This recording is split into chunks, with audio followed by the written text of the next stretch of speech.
Hello everyone and welcome back. I'm still here at Phoenix 3D Metal, but now I'm not anymore in the noisy environment of the tool shop. Now I am in the engineering department. And here with me now I have Rudy. Before Rudy, I would like to introduce yourself. We are going to talk about a little bit and find out how Phoenix 3D Metal really uses AutoForm in the simulation world. Rudy, before I have some hardball for you, some good question for you, would you like to introduce yourself? Yeah, good morning. I'm Rudy Daams. I'm responsible for the engineering department of Phoenix 3D Metaal, and we do a lot of AutoForm and managing and talking to customers to see how we can make some beautiful products. Great, that's great. All right, Rudy, in the previous videos I was talking to your colleague Bernard, and we were talking about how the software can help you in the bidding phase, basically.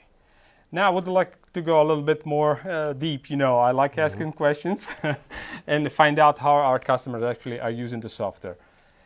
In the bidding phase, do you go with what we usually call the form check, so a quick feasibility analysis, or you dive into what we call advanced feasibility, so you draw the die and so on? Overall, we go directly to advanced.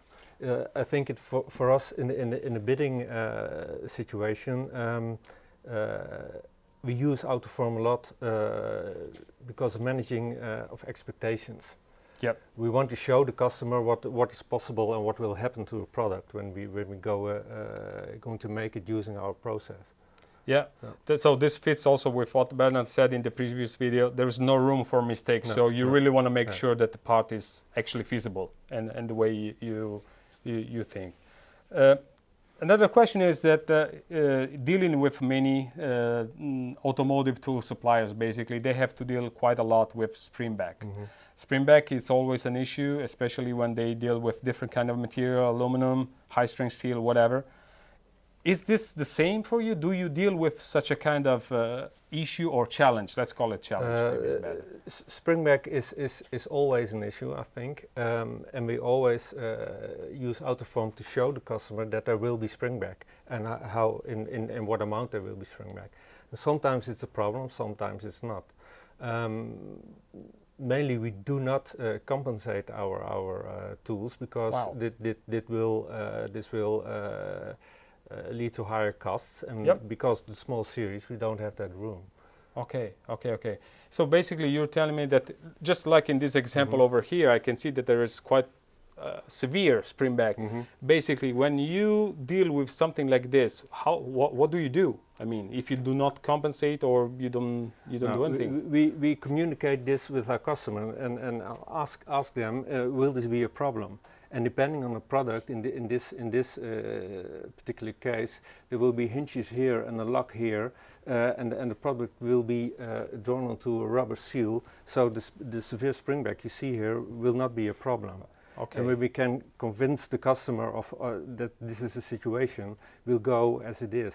Okay, do not perfect. compensate. So you mean that you focus in the sub-assembly or where this part is going to be assembled. If that's okay, so if the springback goes away just because of the assembly process, then it's fine. And this will reduces cost, I guess, on your side already.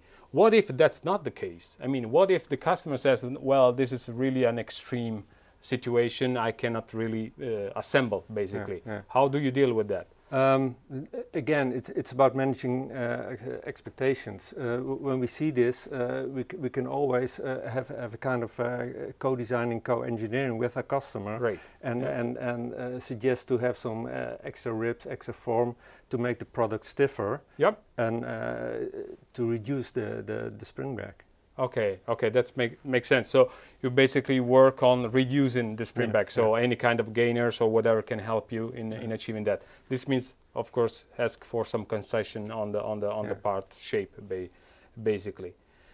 Another question that is something that we always try to, that I always try to ask, of course, and then is about matching what you get in reality with what you see over here on the screen. It's always a big question. It's always because we predict here. Then we want to know if if reality actually matches what we see on the screen. Is that your case? What's your experience on that? I think we have a rather good high how do you Rate, call it? you mean? A high rate. But we always have to leave room to be able to tweak at the machine. Yeah. Again here, low cost is important for us. Yeah. So we do the simulations up to a certain level, Yep. and we always leave room to have little tweaking at the machine itself. Okay, perfect. Okay, and I understand. But you said you have a good correspondence, let's say that, between what you simulate and what you get in reality. One of the last question I want to ask you, because lately I get to know that there are different kind of materials on the market, and I have other customers dealing with material property scatter. Of course, we always suggest to run robustness analysis. Is this something that it fits to you, or it doesn't? If it doesn't, why? No. For us, because we work with rather small amounts, small numbers. Yep. We always have to take into account that also material batches will differ. Yep. From one batch to another. So we always have to leave some room to be able to move in between. Yeah. Okay. All right. Okay. Thank you very much. I think that we got a really good view of what Phoenix 3D Metaal does. We will have another videos, and we are going to see closer, take a closer look, let's say, to all your products. Basically, we will have a big overview, and then we will close this up with this experience. So thank you very much. Just stay tuned, because you're going to see what kind of products these guys are actually producing in their facility. Thanks for watching. Thank you.